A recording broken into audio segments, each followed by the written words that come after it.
Hindi maaari, boss. Wag po si Allison. Girlfriend kong babaeng yan. Madiin na salita ni Jigo, tanda ng mahigpit na pagtutol.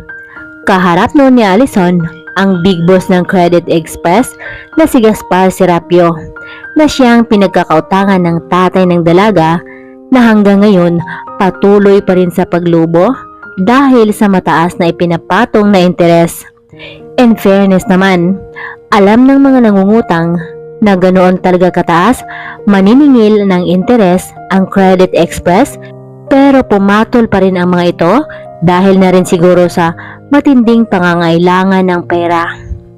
Nanlaki ang mga mata ng dalaga na noon ay patuloy sa pagluha habang nagmamakawa sa matandang boss na si Gaspar. Papaano niya naging boyfriend ng lalaki na hindi niya nakilala ang lalaking ito? First time pangalan niya nakita ang lalaking ito, na kahit ang pangalan nito hindi pa niya narinig kailanman. But in fairness naman, maganda ang tindig at taglay ang gwapong mukha nito. Mukha nga lang maangas at may pagkaseryoso ito. Mahahalata naman sa uri ng pananamit at gupit ng buhok nito na tila ba membro talaga ng isang sindikato. Pumalatay ang labis na pagkainis sa mukha ng big boss na si Gaspar. Mukha pa lang ng matanda na ito, kikilabutan ka na. Wala siyang pinagkaiba sa isang ermitanyo na sa sobrang haba ng balbas, halos matatakpan na ang buong mukha niya. Bukod pa sa mukhang tamad ito maligo at sa edad nitong lagpas 50 na talaga namang mukha na silang maglolo ni Allison. Ito ang pinakakauna-unahang pangyayari na sumalungat si Diego sa kanyang boss na labis na ikinakulo ng dugo ni Gaspar.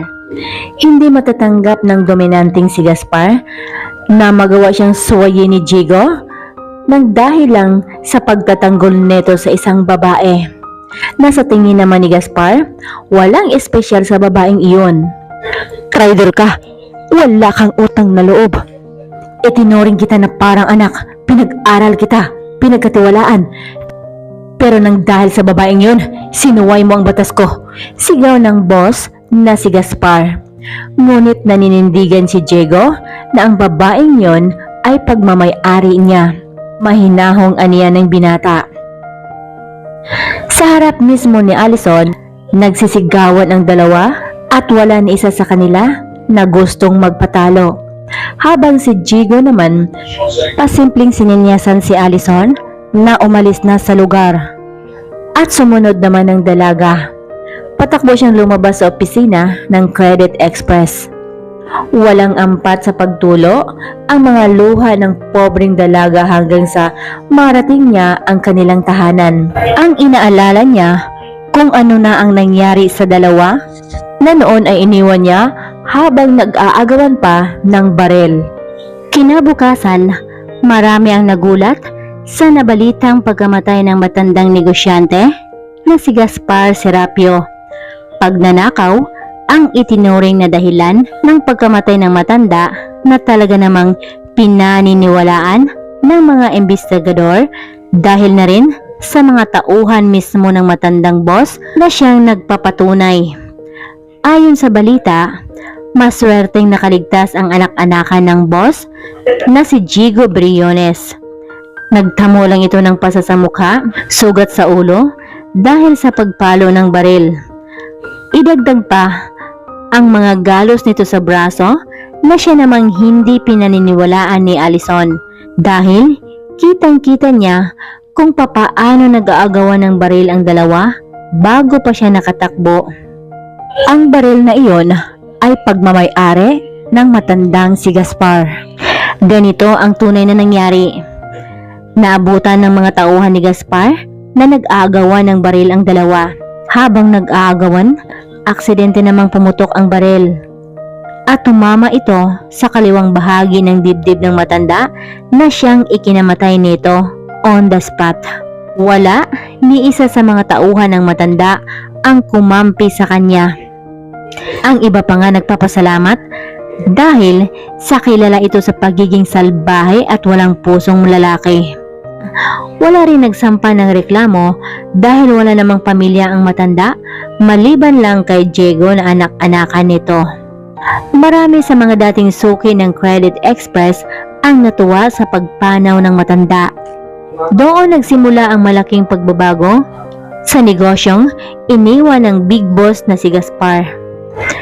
Mula sa isang maliit na Credit Express, nagiging isang malaking lending company na ito ngayon, kung saan meron na itong iba't ibang mga branches sa buong Pilipinas.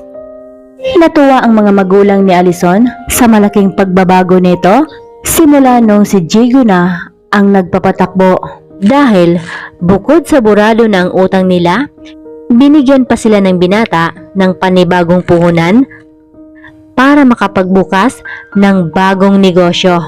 Magpasa hanggang ngayon, wala pa rin kaalam-alam si Alison sa ginawang kabaitan ng binata. Pinili ni Alison na mag-aral sa ibang bansa para na rin makalimot. Natatakot siyang masalubong muli ang lalaking pinaghihinalaan niyang pumatay sa matandang si Gaspar.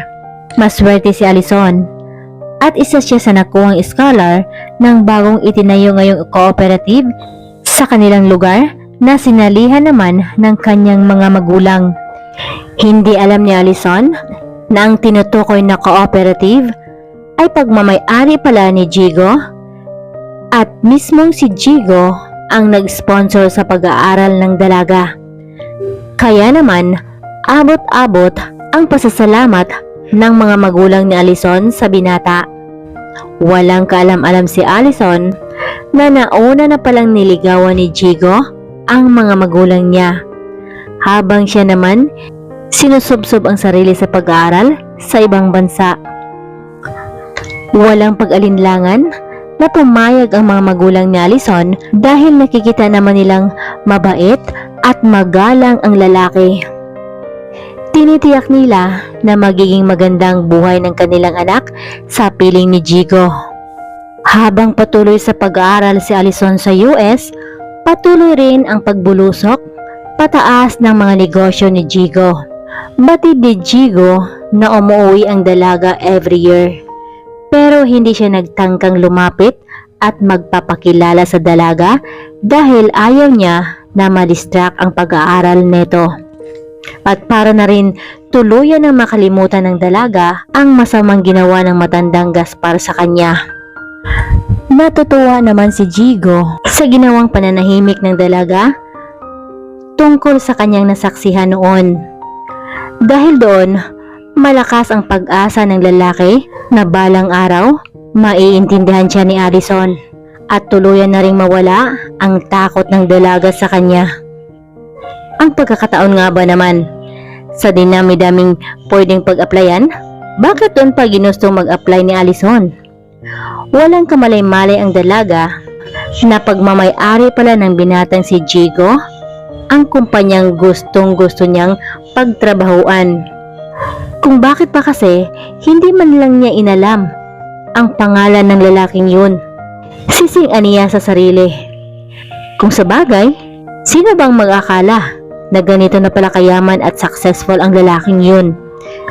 Hindi alam ni Alison na sa likod pala ng pagiging maangas at mukhang sangganong aura ng lalaki, nakapagtapos na pala ito sa kursong business management. Hiyang-hiya si Alison sa kanyang sarili ngayon dahil hinuhusgahan niya ang kanyang kapwa. Mali siya doon at inamin naman iyon ni Alison. Anyway, kampante naman si Alison na hindi siya basta-basta makilala ng lalaki dahil 5 taon naman na ang lumipas. At isa pa, first time pa lang ang pagkikita nila noon.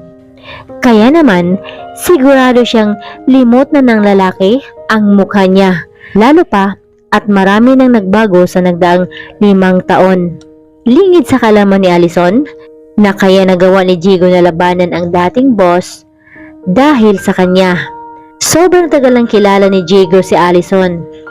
Lihim lang niyang sinusundan palagi ang dalaga.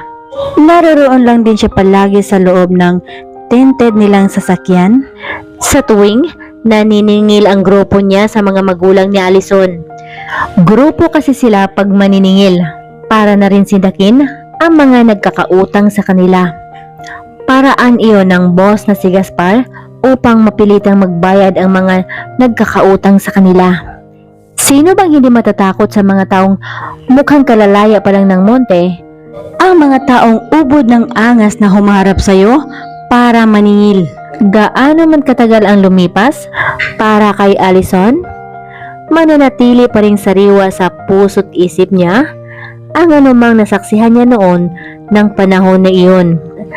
Ang takot at pangamba niya sa lalaki na ngayon ay magiging boss niya na ay mas lalo pang sumigla. Malakas ang kutob niyang may kinalaman si Jigo sa pagkamatay ni Gaspar noon. Kung bakit ba hindi ito napaparusahan? Bagkus, mas yumaman pa ng todo. Mga katanungan na nais masagot ni Allison. Anyway, kampante naman si Allison na hindi na siya makilala pa ng lalaki dahil 5 taon na rin naman ang lumipas. Sana lang makakayanan niyang magiging matatag. Sapagkat hindi talaga maiwasan na magtagpo ang kanilang landas ni Jigo. Wala namang balak si Allison na banggitin sa kanyang mga magulang ang maliit na problemang ito. Dahil sigurado naman siyang hindi kilala ng kanyang mga magulang ang lalaking ito, na bagamat tauhan ito ng matandang si Gaspar noon, ngunit hindi naman ito nagpapakita sa tindahan nila noon kahit minsan. Useless lang kung magkwento pa siya sa kanyang mga magulang, gayong siya lang naman ang nakakakilala sa lalaki. Kabado man si Allison, ngunit tumuloy pa rin siya. Iba ang trabaho sa personal na isyu ng kanilang buhay. Umaasa na lang siya na hindi siya makilala ng lalaki. Kung sa bagay, marami na ang nagbago sa loob ng 5 taong lumipas. Dito na masusubok ang tatag ni Allison sa pagpapanggap. How long she can be pretend na hindi niya kilala ang lalaki? Gayong presensya pa lang ng lalaki, nanginginig na ang kalamnan niya. Lalo pa kung ini-imagine niya kung paano pinatay ng lalaking ito ang matandang si Gaspar noon. Although hindi talaga nakita ng mismo mga mata niya na si Jigo talaga ang pumatay sa matanda, pero the fact na sila lang dalawa ang naroon at nag-aagawan pa ng baril ay walang duda na si Jigo na talaga ang nakapatay sa matanda. Na kahit sabihin pa kung gaano kasalbahe at kawalang puso ang matandang lalaking iyon, pero hindi pa rin mawawala na kinitil ng sariling mga kamay niya ang buhay ng matanda. Hindi sukat akalain ni Allison na ganito na pala kakisig at kagwapo ang lalaking si Jigo ngayon. Sobrang kabaliktaran talaga sa inaasahan niyang itsura ng lalaki. Liwalang baka sa mukha nito ang pagiging sanggano. Isa na siya ngayong kagalang-galang at gwapong boss na talaga namang kinikilig pa ang mga babaeng empleyado sa tuwing dumadaan ito. Bahagyang nakadama si Allison ng pagkadismaya dahil sa lahat ng mga empleyadong dinaanan niya, siya lang ang hindi nagawang batiin ng binata na kahit konting sulyap man lang hindi ginawa ng lalaki. Nagdaramdam ang puso ng dalaga habang ang iba namang kababaihan pakiramdam ay lumulutang na sa alapaap sa sobrang kilig. Ngiti pa lang ng boss nila.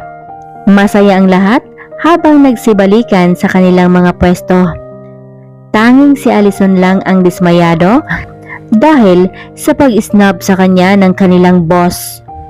Malayo pa lang, tanaw na ni Jigo ang magandang si Allison. Ang dalaga kaagad ang unang hinahanap ng kanyang mga mata. Ngunit tila ba umurong ang dila niya nang makaharap na sa malapitan si Allison. Nagmamadali siyang lagpasan ang dalaga bago pa siya magkanda utal-utal sa harap nito. Mas lalo pa siyang gumaganda ngayon. Sambit niya sa kanyang sarili. "Oh, ginabi ka na anak." Pagsita ng kanyang nanay. "Weekend naman po, Nay. Pumunta muna kami sa mall at doon na rin kami kumain." Mahinahong tugon ng dalaga. Aba, Alison, hindi na pwede ang ginagawa mo. Ano na lang ang sasabihin ng mapapangasawa mo kapag malaman na naglalakwatsa ka pa rin kahit malapit ka ng ikasal?